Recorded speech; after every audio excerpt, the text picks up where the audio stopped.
grab your dinner anytime?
Ladies and gentlemen, welcome to the Artist's Eye.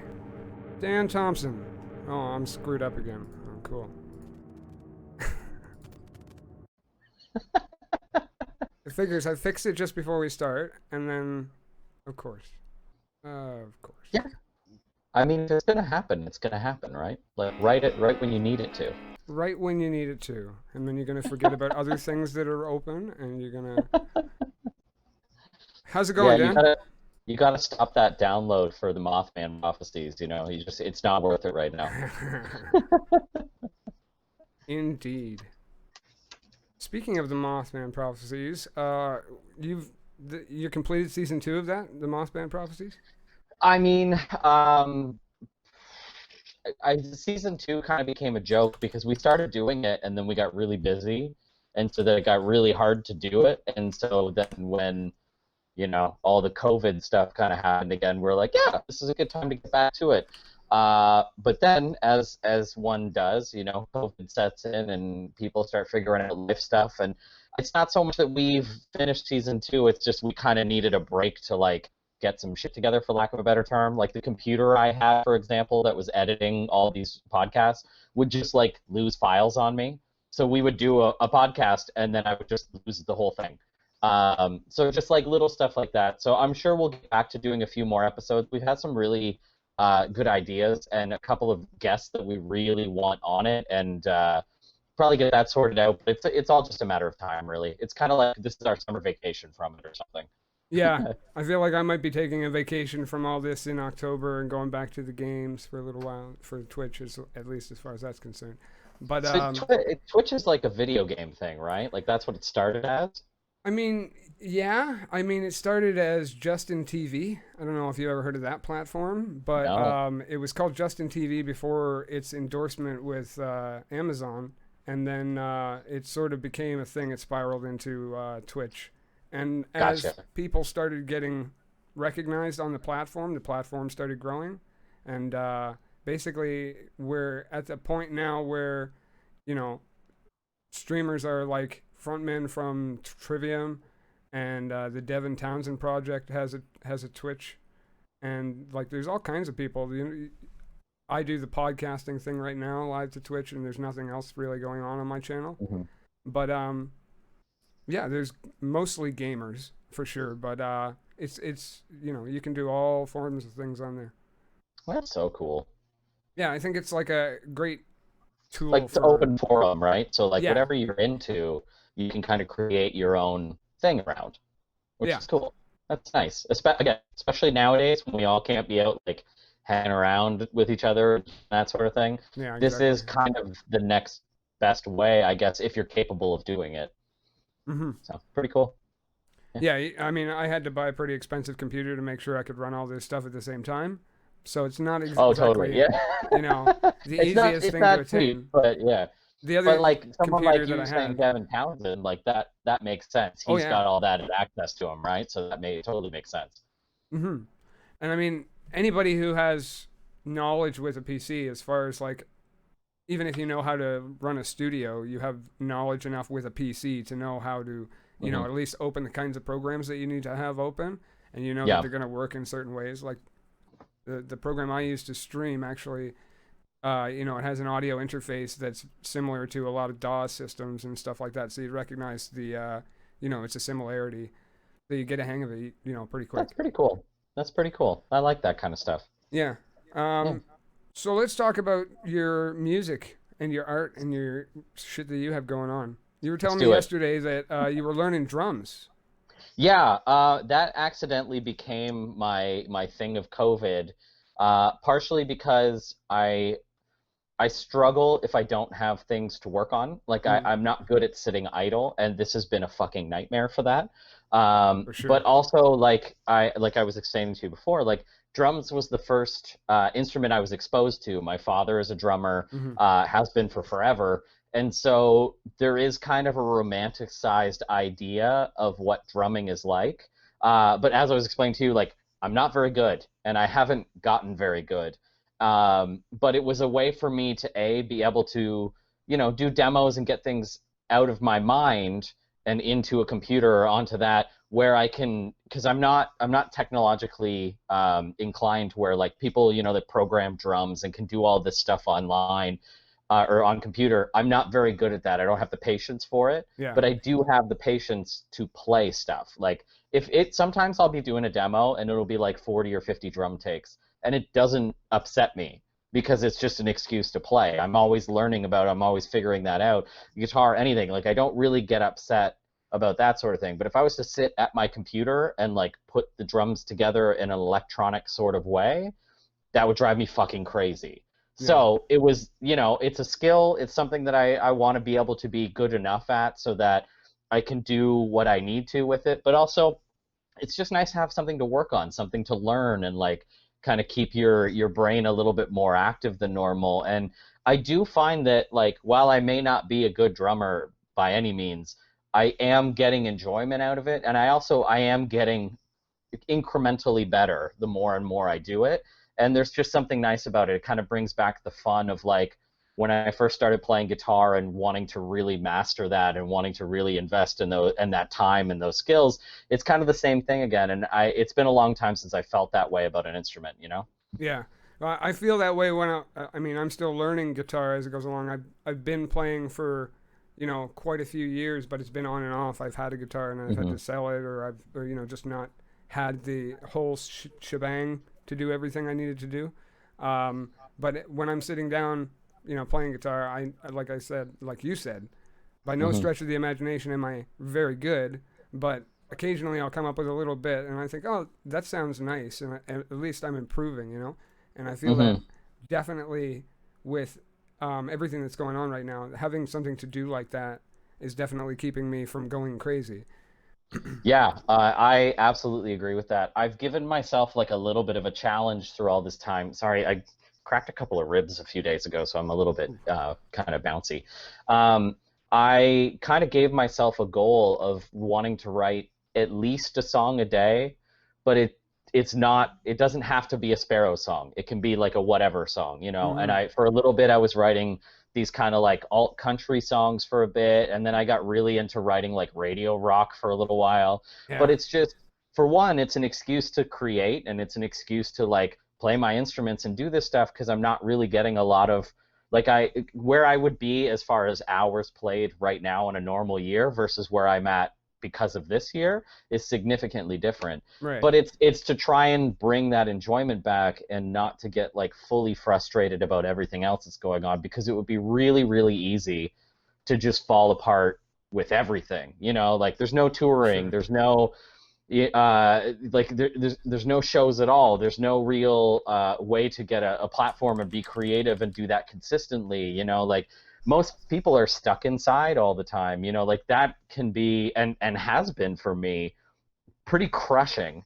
And so finding something or a way to kind of get an outlet out of that, I think has been really important for me. Mm-hmm. But it's also like it kind of say circling back to the same thing, like even as a guitar player, like I have no formal education for playing guitar.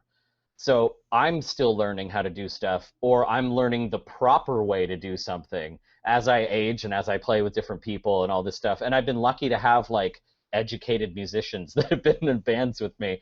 And Yeah. so I learn from them, and you know, I do that sort of thing. But that's kind of how I feel about instruments in general, is like no matter what you are, like even we were talking about Devin Townsend, it's like even Devin Townsend is probably still learning things about guitar and probably Yeah. still developing these chops and stuff. And that's what's beautiful about playing an instrument, is that you're never done.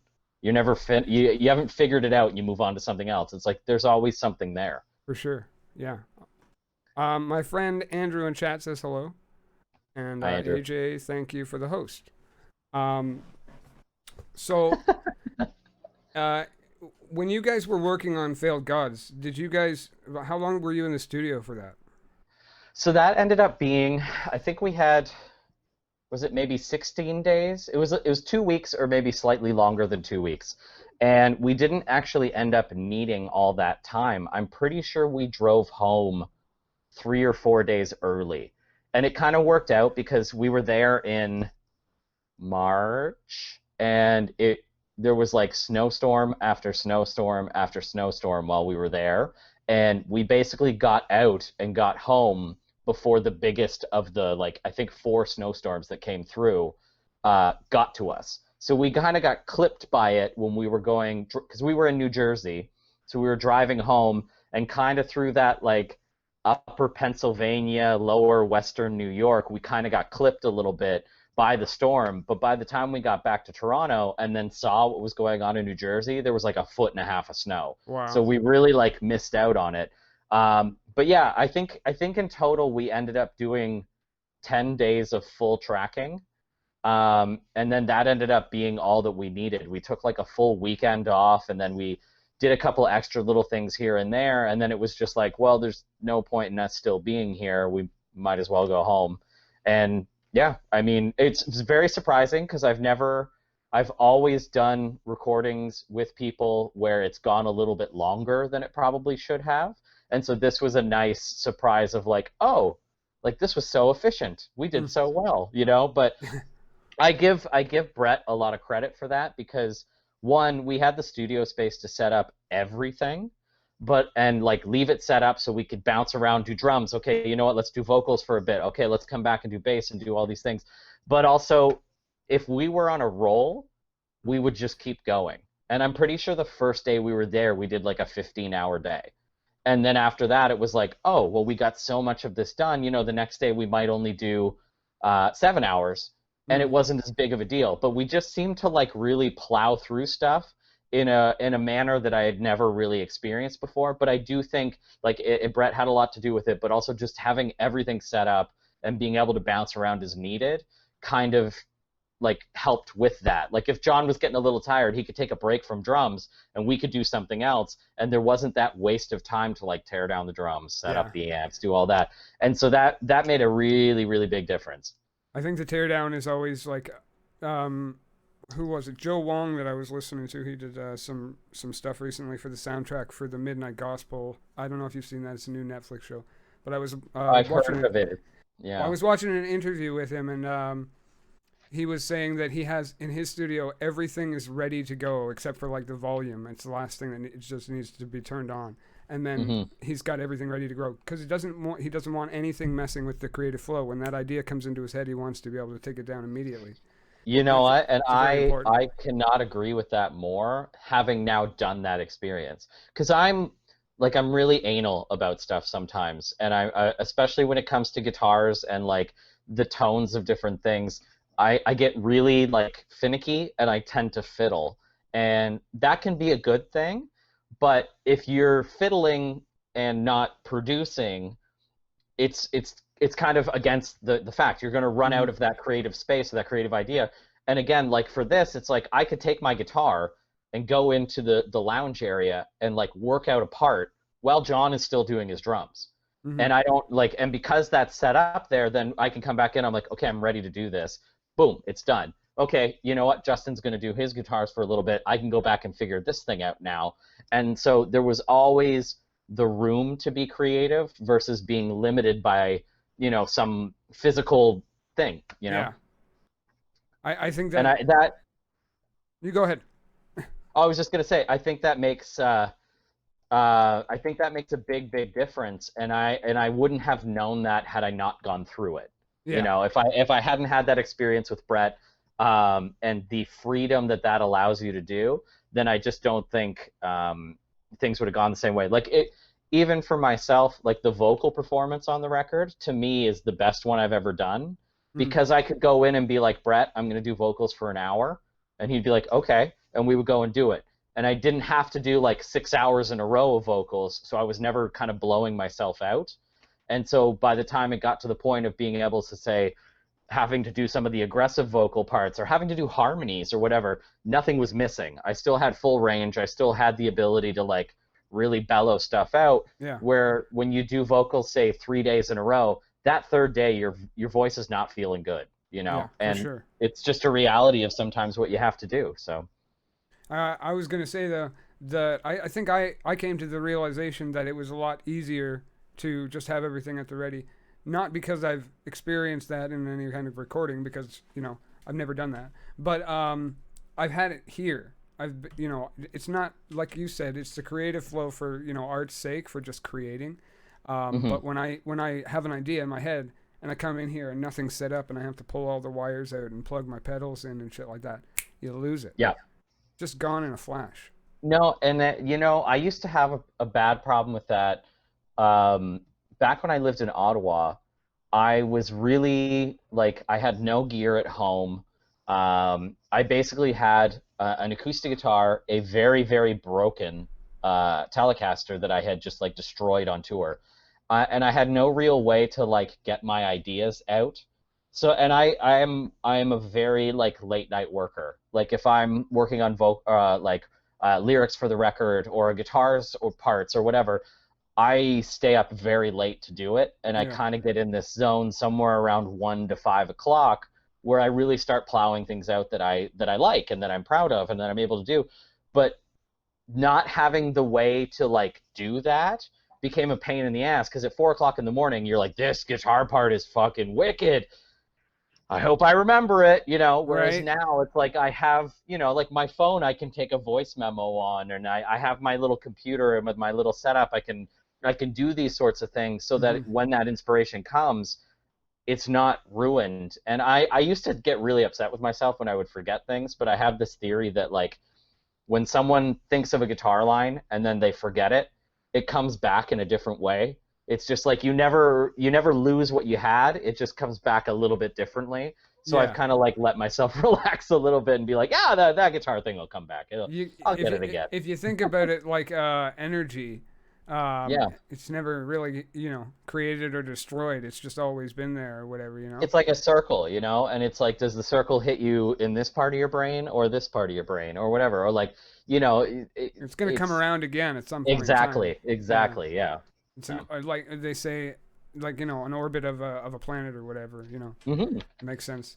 Um, I was posed a question earlier by a YouTube video I was watching, and I was curious of your answer upon me asking you it. Why do you listen to music? Um, I, I don't know. It's always been around in my household. Both my parents, like my father is like obviously musically inclined. Both my parents are diehard music fans.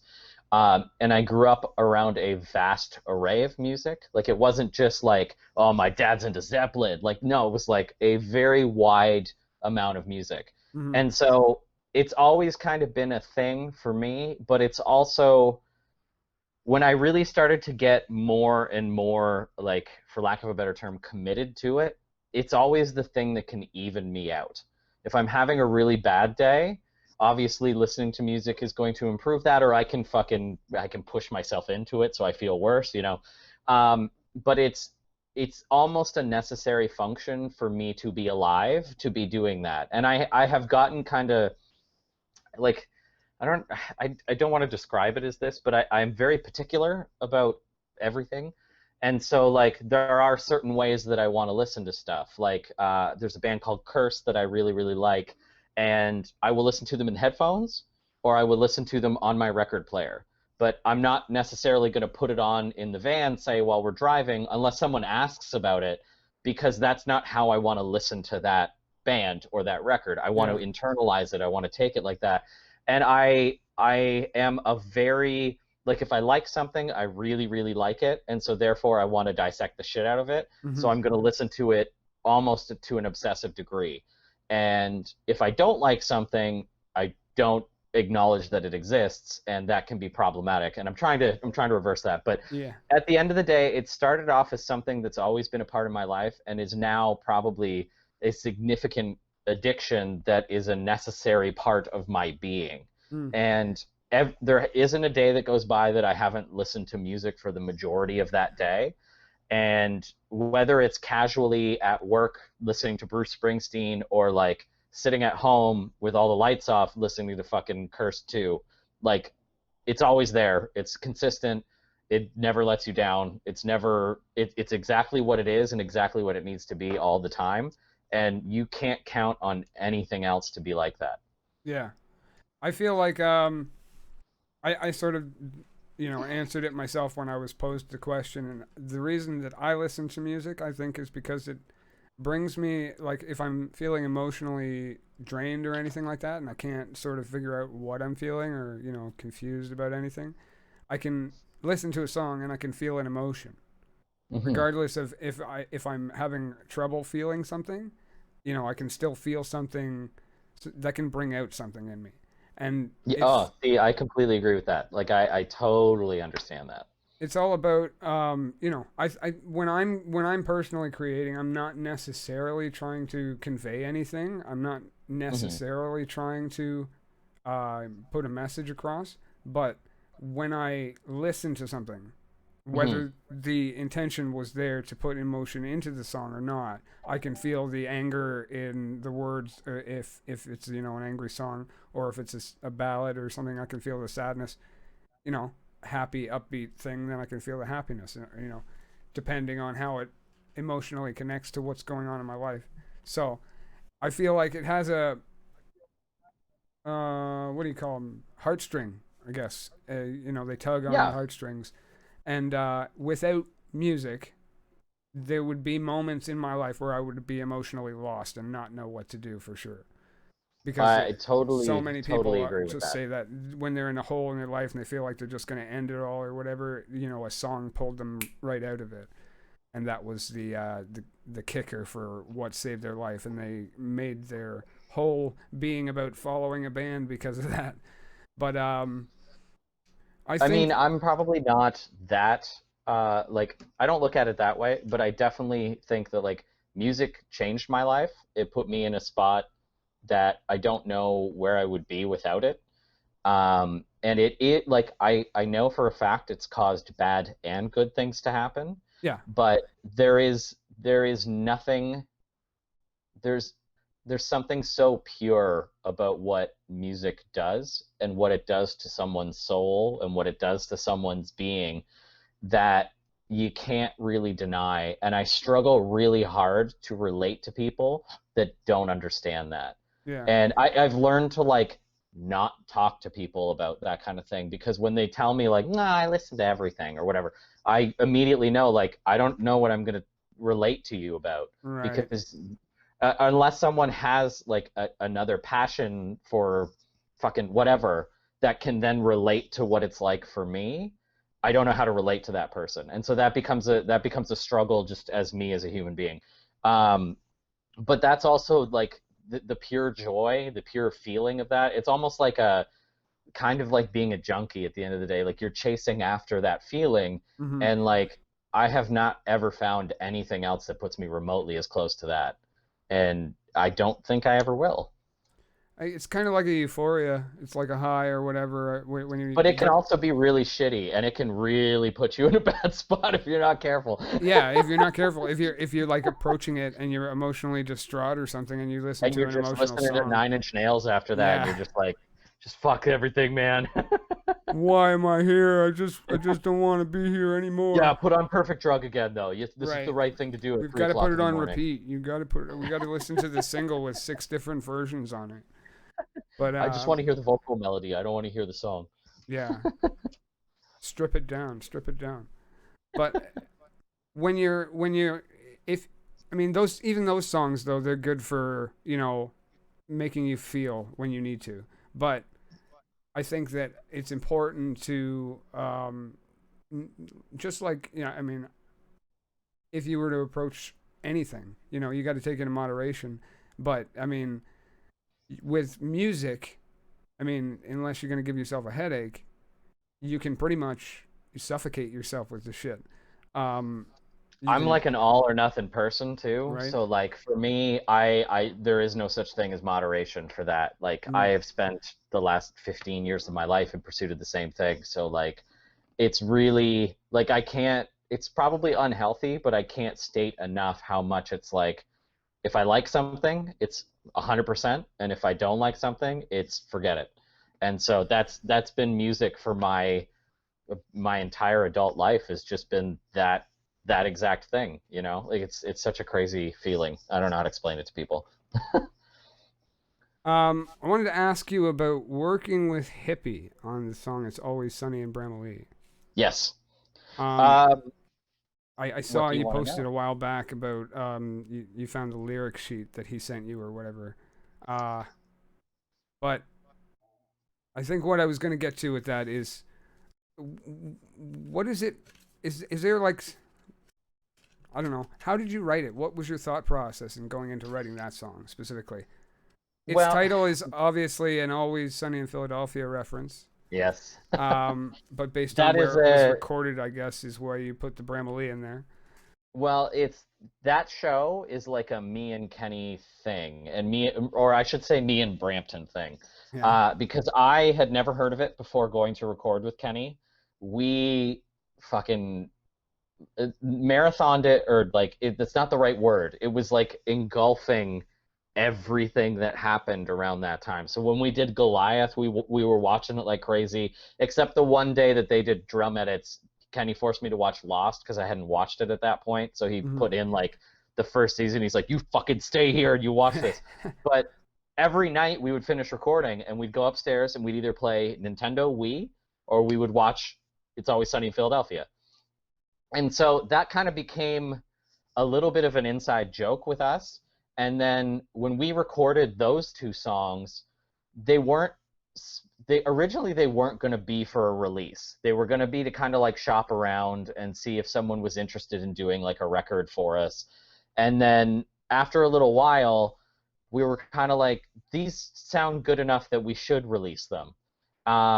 But the song I had originally written a part for the end of that song, and we had done a demo for it, and I was like, it just doesn't sound right. Like I don't have the voice that fits that part. And then originally I was talking to my friend Heather to see if maybe she wanted to sing over top of it because she has a really, like, it's not super high, but it's really soft. Mm. Just like a really soft, pretty voice. And then Kenny and I were talking about it, and he's like, Hippie should do it. And I was like, yeah, Hippie should do that. And so I sent him the demo, and I was like, here's the section, whatever. He actually wrote his lyrics for it and came back to me with it and was like, "What do you think?" And it was like so much better than what I had written, and not like it's a different planet. And so it just kind of worked out. Unfortunately, I didn't get to be there when he tracked it. Mm. We did the guitars, we did everything for those two songs, went home, and Chris went by um, Kenny's place a few weeks later and did his tracks for that. Yeah. So I didn't get to be there while he was doing it. It was almost like a gut wrenching thing when I finally got to hear it all finished up, which was very cool. Because the demo that he did was literally like one vocal take, a little bit extra, and then when you hear that song now, it's like there's so many layers on it, and it's so like big and reverbed out and Oh everything. yeah. And so it really like kind of threw me for a loop. But the funniest thing is like that song was written a couple of days after my grandmother had passed, and my grandmother and grandfather on that side and I were very close. And so I it kind of came as a shock to me. I found out like late one night. I didn't know anything was going on, and then all of a sudden she was gone. And Mm. so, but I never told Chris that, and his lyrics and everything just like fucking fit. Like it was like meant to be on that. Yeah. And I that song always kind of like, as far as the Sparrows catalog goes, that song always holds like a bit of a special place in my heart because of that. Because the song to me, one, I don't normally write about very specific things that happen in that way, but also then Chris took it and kind of understood without being explained what that song was and created like a magical ending for it. And it's just very like to me it holds that spot of like you did exactly what I needed you to do without knowing it. Yeah. I think people you create a bond with like that, they can, just sort of read you in a way without having to even see your face. Yeah, and I've been lucky to have those people kind of come into my life in different ways. I mean, obviously Kenny and I have a connection that's ridiculous. Like I don't even know how to explain it properly. When it comes to music, him and I just like see eye to eye on everything. Yeah. And I've been lucky, like with Brett recording Failed Gods with Brett too. It was a very similar experience where I'm like, oh, this is another person that's like a kindred spirit to me. And on that record, we were lucky enough to get Chris Callahan, who is the singer of Cursed, on that one. And it was kind of the same experience. Like I sent him the demo, and he sent me back like, this is the lyrics that I'm going to use. Just trust me. And I was like, all right. And so we went in after we had finished the record. We went into a studio here in Toronto and did his part. And he ripped through it once, and we were like, and I was like, oh my god. And then he did like a second track that ended up being the one that's on there, and I was like, how does this keep happening? But he just like he got everything that I was trying to do with that song, and we were in and out in 20 minutes. Like Wow. he was just like boom, boom, boom, done, and he's like, "Is this cool?" And I was like, "This is way better than cool." And so I've really been lucky, and like I've been very not lucky in a very large amount of other ways. But those are the types of things that like when I'm 90, I will hold on to because they mean more to me as a person than maybe some of the other stuff that kind of goes along with it. Like these are people that are in bands that are my favorite bands of all time Hmm. that chose to be able to be a part of my art and then improved it in a way that I never would have thought of. You know what I mean? Right. Yeah, for sure. Yeah. And I don't Um, know how many people kind of get to experience that in that way. Like paint, people that paint, I don't know if you get someone to come in and like finish off the corners or something. Like I don't know how if that's something else that translates. yeah. Well, I mean, I guess I don't really paint or anything like that, but I guess if you have somebody come in and say, what do you think of this? Before it's done, it's not done yet, but what do you think of this? Well, I could use some more color or whatever. Maybe some more orange or whatever, and then they, get that critiquing and then they have that in their head. That like breakthrough from there. Yeah, maybe that could be. But Never thought of that. as far as other things go, you were mentioning your fair share of unluckiness or whatever. But we were talking about It's Always Sunny in Bremley. That was one of was it two or three tracks that was on the EP that never happened. Well, the EP that never happened was Ghosts supposed from to. Our It was Past. Ghosts from Our Past. Yeah. So Very that was supposed literal to. translation to this point in time. Isn't it funny how things pan out that way? Fuck, man. I just thought it was a cool name, but yeah, we when we decided like, hey, we should probably release this, we had actually been in discussions with a label in Florida, and they had done like a brief release for us, but we were talking to them about doing a more official release, and so they were like, this could be kind of cool. So we kind of had a back and forth with them, and then it all of a sudden just kind of disappeared. Like all of a sudden they were like, maybe, and then we didn't hear from them for a little bit. Hmm. So I was like, you know what? Let's do it ourselves. Let's figure this out. We had a big tour that was coming up, like right along when we were going to start publicizing these things. So we're like, we'll take pre-orders on the tour. We'll do all this stuff. It'll help us get our deposit together to get the 7-inch pressed, and then we'll pay the rest of it off as we're going. So we went out on tour. We got a fair amount of pre-orders, and when we got back, we started doing the research that goes into pressing vinyl. And like, to be fair, this was 7 years ago. About It's that. not. Yeah, it's not the same as it is now. Things aren't as accessible. There was less plants. There was less all of this. And so we came across a brokerage company that had better pricing than anyone else that we had come across, and they were based in the States, but they were based in like Western New York. So it Hmm. wasn't very far. And our theory was, okay, we'll ship them to our buddy that lives in Buffalo, and then I'll drive, and then we'll like grab them at the start of a tour, send out all the pre-orders once we get back, sort of thing. And so we put all the information in, sent all this stuff in, sent in our deposit, and they were like, okay, in about a month, maybe 6 weeks, you should get notice from us about test pressings. We hit to that point, no word. Hmm. I send them an email just being like, hey, just following up. If you guys are, like if it's crazy busy, that's totally cool. Just want to know what's going on. Yeah. Nothing. 2 weeks, 3 weeks, 6 weeks, 12 weeks, phone calls, messages, nothing. And we keep going, and I finally get a hold of someone, and they're like, hey, so we don't have any proof that you've sent any of this stuff in. And I was like, and I sent them the whole email. I sent them all the paperwork that I had filled out. I sent them the proof of the wire transfer for the money that we had sent over. And the guy was like, yeah, I don't have any of that. I don't have your money. I don't have this. I don't have anything else. And I was like, what? And so we went back and forth a bunch more, and it turns out that somebody that was working there was taking a bunch of money from people that were trying to press vinyl and then not doing anything about it. And so Wow. instead of sending the money to the company, they were wire transferring it to their bank account. Huh. And because when you send a wire transfer, like not all that information is there the whole time, Yeah. I could tell them where the deposit went, and I could tell them who I was dealing with, and I could do all this stuff. But one, we were going from Canada to the U.S., and two, that guy didn't work there anymore. So they Huh. had no way to track him down. And I have met a couple of bands throughout the years that ended up in the same spot that we did, but it just fucked everything up. Like we lost so much money out of it.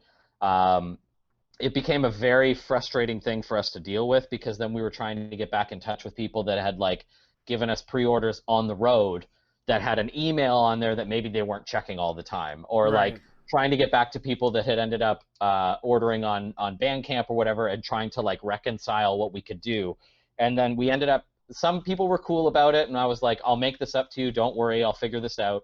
Some people wanted refunds, and then that refunding process, because this was at the very beginning of like Bandcamp too, Right. that became a giant headache, because sending a refund that far later, like 4 or 5 months after stuff was supposed to be starting, was Mhm. very unheard of. So that whole process was a headache, and it was a fucking nightmare.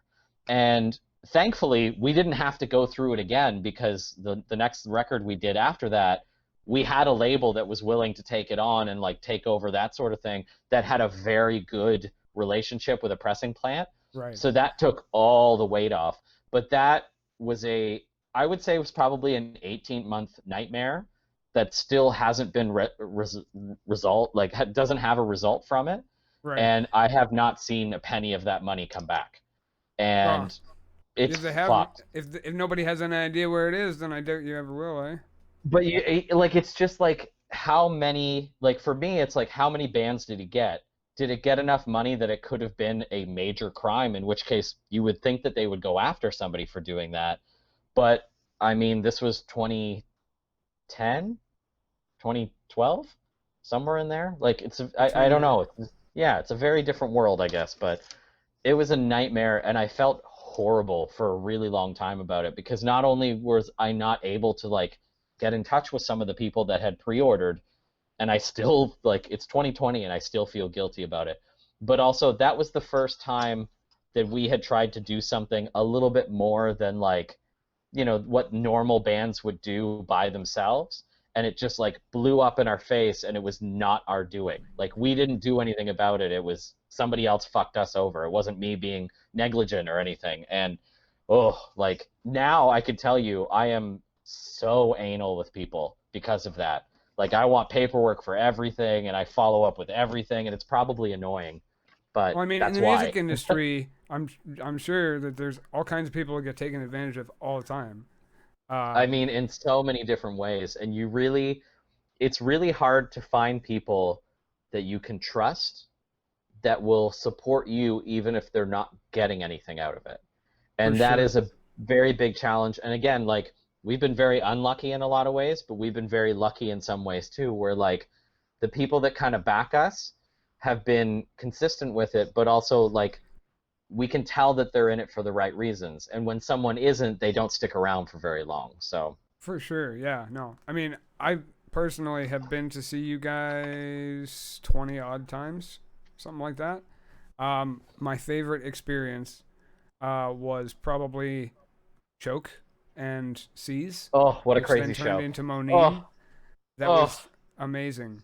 That was one of we the used best to shows joke. ever. We used to joke that because John and I both have um, like be all end all things. Like if we Mm. ever play with the Deftones, John is done after that. Because for him, it never gets better. But for me, it was Moneen. Like if we ever get to play a show with Moneen, I don't know how things get better than that. And so that night we didn't count it because it wasn't a Moneen show, but it just kind of happened. Yeah, But playing with Choke was like we've been really lucky to play some really cool shows, but Choke was one I never thought would actually happen. And Sights and Sounds, I love that band. Monolith is one of my favorite records of all time. And the fact that we just got included on that bill with everybody else was just kind of silly in like a fanboy sort of way. yeah. I mean, Oh, what a great show. those, yeah.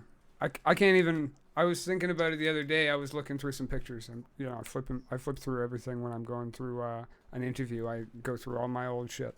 But I was That's thinking good about it the though. You're other day, prepared. and I remembered that shit. I forgot his name. The guy who with the afro from Choke. What's his name? Oh, Clay. Clay. Okay, sorry. Yeah. I've only got to see them live twice, Yeah. and we were outside and Nick was talking to him, and they were throwing back and forth shit, and he said that New Damage might press their discography, like repress on vinyl. I Yeah. got really excited at that point in time because I Nick had just introduced me to them, and I was really listening to like a lot of their stuff.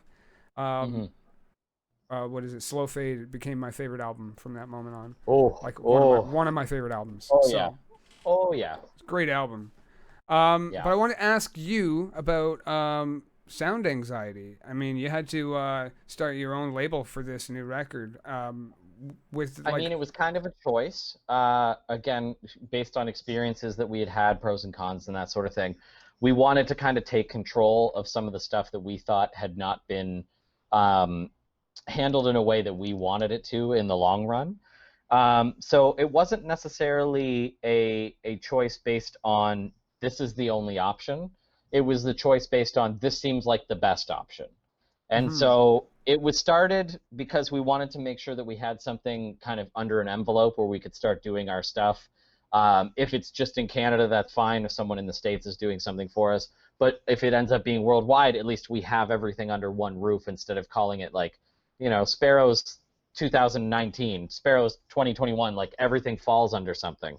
Yeah. But also, luckily, because of being around as long as we have and just the experiences that we've been able to have people kind of help us with stuff or like kick us in the right direction for certain things, and that ended up being really helpful with doing this. Because like I worked at Dine Alone for a while, and you can pick up some stuff there and things you want to do and things you don't want to do, and then as you keep going, you run into stuff that maybe you're not familiar with or you're not sure how to handle. And luckily, we had these people to be able to bounce questions off of, or like put us in contact with someone else that could maybe answer that question and help us with it. Right. And that became something that I really didn't expect. That as we started like sending people the record, they would kind of be like, "Oh, let me help you with this. Oh, this is great. Let me help you with this. Let me put you in touch with this person." That's how we ended up with our PR person that Mm. did all the press on the record. That's how we ended up getting a little bit of distribution through a couple of channels, and like it was all just people that we had met that, like I was saying, that we knew were in it for the right reasons, that we could trust them, and therefore that relationship became stronger because we were able to then work on something together. At the Yeah. end of the day, it was the three of us, but we had so many people kind of in our corner being like, "Do it this way," or like, "Let me help you with this. Do this instead. Save yourself a little bit of money here." And it was awesome. It turned what could have been a very stressful situation into a good stress with some enjoyment kind of in there. Yeah. Well, um, networking is definitely important. Making those friends, connections in high Especially as a places and the Canadian band trying different to places exist in a around market. America and Yeah. stuff like that. Yeah, Oh yeah. definitely need to branch out. I mean, you guys play a lot of tours, especially across the states and stuff. Though, you guys Yeah. every couple months I see you guys. Well, before COVID hit, anyway, you guys were going out for a new tour every 4 months. We we try and do it even less than that. I think the busiest year that we had, we did 9 tours Wow. in a year, and that's at least of a week. So when we first started touring, way back when, we would kind of do like 10 days here, a week here, and then I got really kind of pissed, for lack of a better term.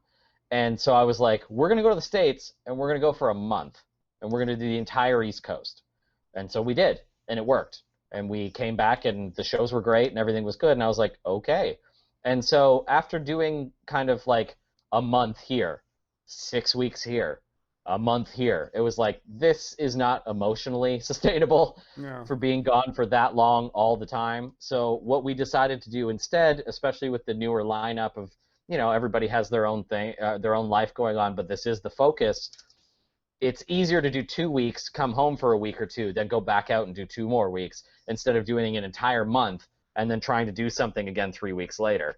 Yeah. So we kind of just fit it all together where we're like, you know what? No, we're going to do this more often, but we're going to do it smarter. And then in the last couple of years, we've started to notice that instead of being able to play all of these different markets and have like okay to decent turnouts, some of the smaller kind of like secondary markets, people were leaving and they were, instead of playing in Virginia, all these people had moved up to Philadelphia.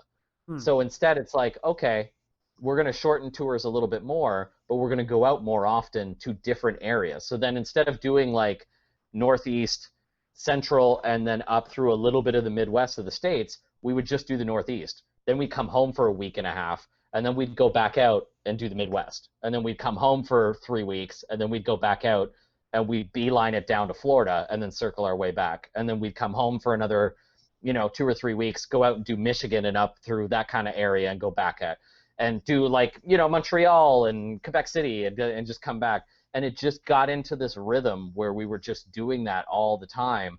And like Let the Silence era, the year that the record came out, we did 6 tours, and then from the time the record came out until our album cycle was done, we did 17.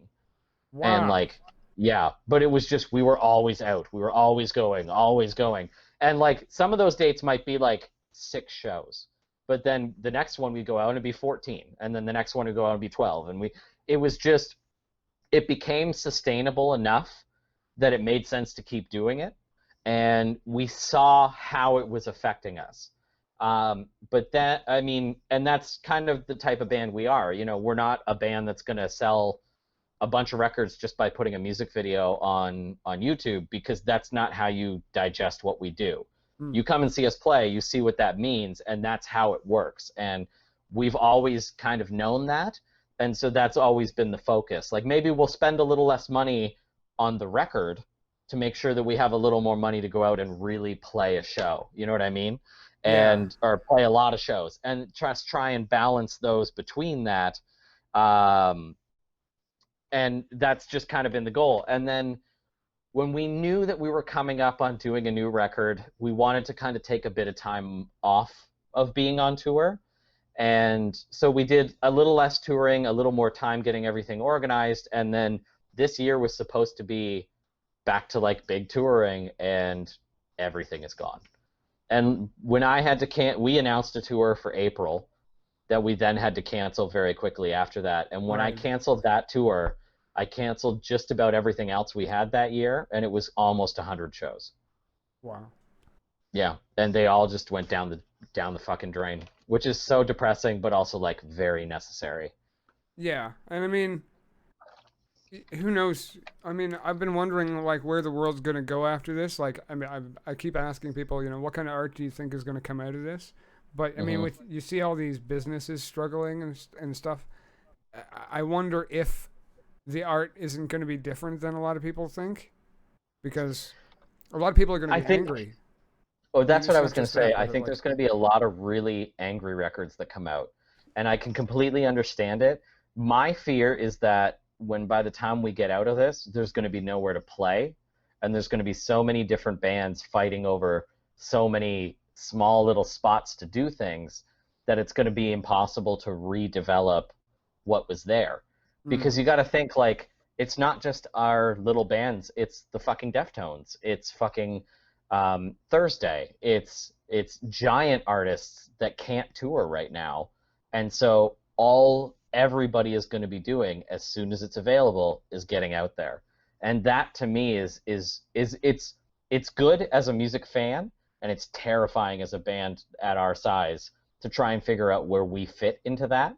hmm And I really do wonder what it's going to mean for bands like us that's how we make it work, is touring a lot. And that is like a real fear for a musician like us and a lot of our friends and a lot of the bands that are in our same area of life. It's is it sustainable anymore because of what's coming out of this?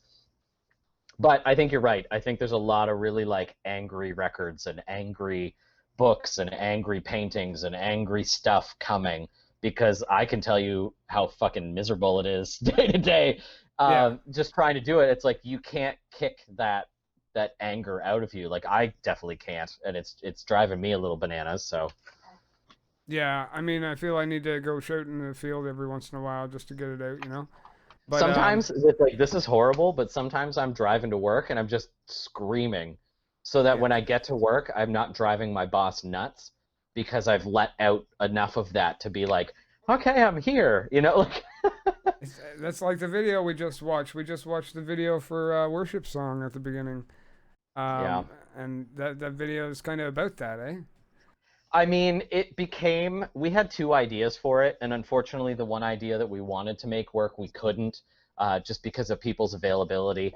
So this was kind of the second best, and we all work jobs that like when we're home, that kind of deal with what I'll say is dealing with complicated people, whether it's Mm, customer facing or employee relations or whatnot. Justin especially, he works in a warehouse and is really impacted by his other um, employees. Like if this person doesn't do this, he can't do this, which means this guy after him can't do that sort of thing. And right. so we wanted to find a way to make it dark but a little bit funny and create that visual. And luckily like that video is shot at my work, like I work there. Hmm. And so luckily we had the setup. My boss was like, yeah, I don't care, do whatever you want. And so we were able to use the restaurant for a day to make this idea work. And I think it came out the way that it should, where it's like it's a little bit cheesy, it's a little dark, it's a little bit funny, that's kind of our sense of humor. Like Mm. as people in a band, that's kind of what we like. Our sense of humor is pretty dark, but we don't mind bringing in that little dad joke once in a while or that little thing there. Yeah. And I think that video really nailed it. Like I think Dylan did a great job with it too. So As far as businesses go, you just established Sound Anxiety Records. So how do you think that's going to hold up in the future with all this pandemic shit? You guys well, going to be on originally the there forever? plan originally the plan was to kind of use it as a vaulting platform to like partner up with people because I do think that the Canadian music market is a little bit of an untapped resource. Like we are lucky to have a decent amount of labels that represent a decent spread of music, but there isn't a lot of people that are doing like the heavy thing anymore. There's I think is the Season of Mist that's here? No. There's a label that does like that did the new Old Man Gloom record, and that label is based in like Kitchener or something like that. And obviously there's New Damage and Dine Alone, and there used to be Distort, but there's not really that focus anymore. And yet in the States, there's so many great labels putting out so much heavy music and like that kind of in between sort of thing. You know, there's Relapse and there's Prosthetic and there's No Yeah. Sleep and there's all these different labels that originally our hope was like, we'll put this out, but let's also look for ways that maybe we can be the Canadian distributor for this record or this band or whatever. And Mm-hmm. so we started looking into that, and then in Sparrow's world, some stuff fell apart in a way that wasn't conducive to continuing to work at that right away. We had to deal some other stuff. Yeah. And so that kind of hit the back burner. And when we started looking back into it again, that's when COVID stuff fell apart. And so now it's really hard because to me, again, it's great that people are still releasing records, but I don't see how it's sustainable if people aren't playing shows, Yeah. and they're not out there kind of grinding it for these labels, like obviously like a label like Triple Crown, they can release something and people are going to buy it up right away. But some of these smaller bands that are getting a shot on a good label, this is shooting them in the foot because they're not going to Yeah. sell those records like they would if they were on tour. And that's just a little depressing, but it's also the reality of what's going on. Yeah, I mean, half the time when I'm out at a show, if I hear a band that I like, I pick up something at the back, regardless of if I've heard them before or not, just to, hey, I'll remember this band and then I'll look into them in the future or whatever.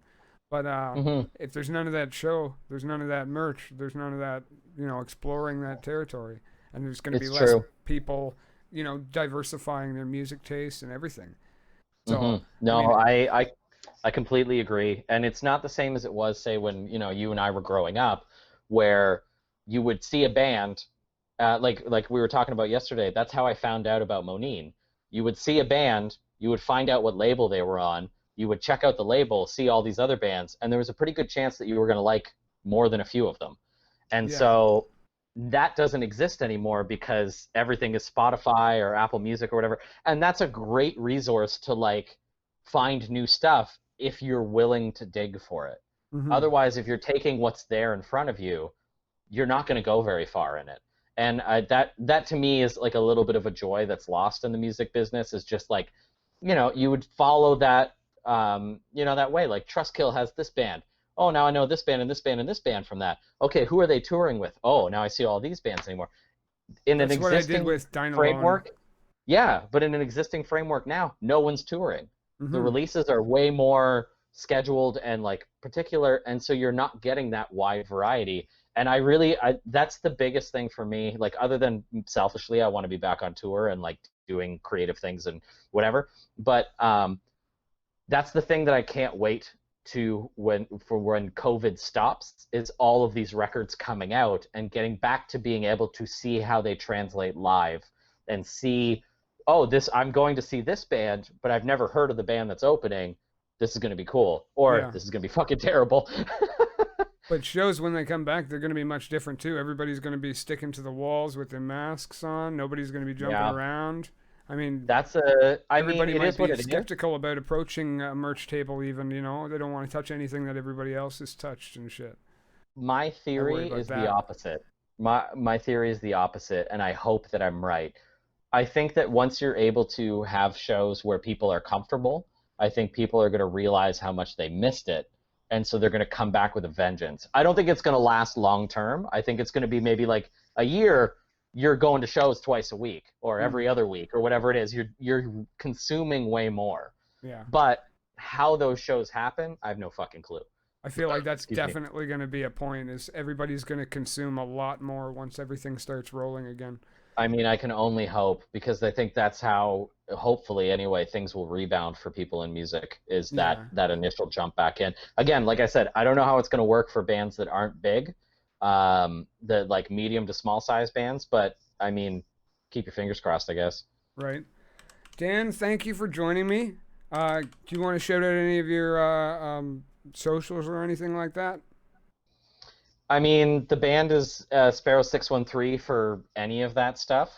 Um, like Facebook, Twitter. I mean, we barely use Twitter because we're old, but yeah, any of that stuff is on there. As far as I'm pretty quiet for that kind of stuff, so it's not really too big of a deal. But I would say there's a band that I became friends with a bunch of years ago. The first time we ever played in Atlanta, they're called Kelsey Grammer, which is a great fucking band name. But they just put out a new record last week, and it is phenomenal. And they are one of those bands. Like I feel like everybody has some bands that they've seen that they're like, why didn't this band blow up? Why didn't this band become a big deal? Mm, And Kelsey Grammer is probably in my top five for why didn't this band get huge? Because Mark, the main guy in it, is an incredible songwriter. He really knows how to turn a phrase, and to me, it's like that's a big deal. Like lyric writing in music to me is a really underappreciated art, yeah. and I look at Mark's writing for a guideline as to whether or not I'm good enough. So if you get a chance, check it out. It's definitely not like Sparrows, but it's friggin' great, and I can't sell that band enough. Awesome. Yeah. Thanks again, Dan. I will be talking to you soon. Yeah, I mean, we should probably do this again. We barely dug into anything. Yeah, that's true. Maybe when my episodes get longer in season two, eh? Yeah, yeah. I mean, or if you want to do part three, four, and five, like I have nothing going on. Please just talk to me. Just talk to me. He's begging. He's begging for it. All Ah, right, man, I Dan. appreciate it. Thank you so much. Thank you. All See right. you later.